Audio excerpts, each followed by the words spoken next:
Hello, this is Taylor Ellwood with Magical Experiments, and today we're going to talk about the types of pop culture magic that a person can do and start to explore some of the practical aspects. We've already established what it is, why someone would want to do it, so what are the types?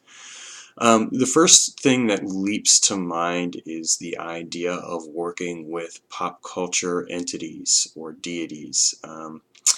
Some people will take a very chaos magic approach and say, okay, I'm going to work with Captain Picard and the crew of Star Trek Next Generation, and I'm going to use them as servitors or as egregores of the Star Trek spirit.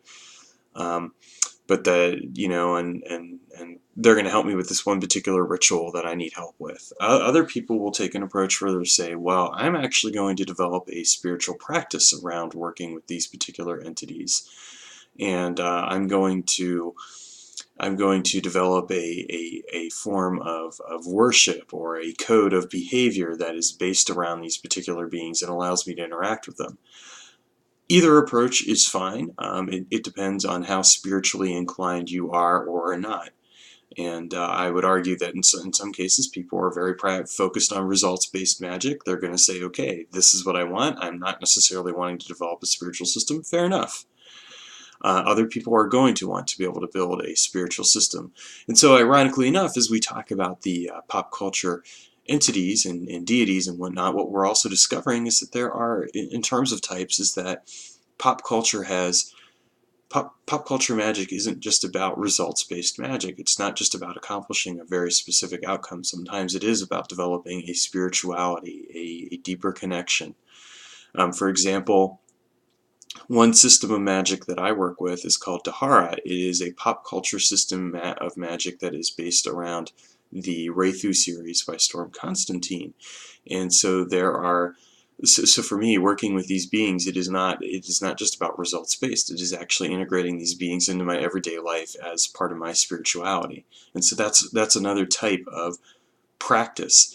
Now, the other thing that we can look at with pop culture magic is practical pop culture magic. So what do we mean by practical pop culture magic? Well, I mean not necessarily working with entities or deities or whatnot. I mean actually working with techniques derived from pop culture. So for example, coming up with a Patronus charm would be a form of practical pop culture magic. Or one of my favorites is developing a sigil technique, which is based off of comic book panels and using the principles of how people read comic books as a way to charge and fire those sigils. And there's a variety of other things that you can come up with as far as practical pop culture magic goes. Again, some of that practical pop culture magic may fall into the realm of a spiritual practice as well, where you are using that practical pop culture magic as a way to interact more meaningfully with spiritual connections that you have. So what we see with these different types of pop culture magic is different ways to interact with pop culture and make it part of us. What you might also note, though, is that pop culture, when it's approached this way, is essentially drawing on the underlying principles of magic. We're not changing the fundamental rules of magic, of spiritual work or anything like that. All we're changing are the types of connections that we're making. So we're choosing to connect with a pop culture character or pop culture deity, or we're choosing to do practical pop culture magic, and what we're going to find is that we're still nonetheless drawing on the fundamental principles of magic.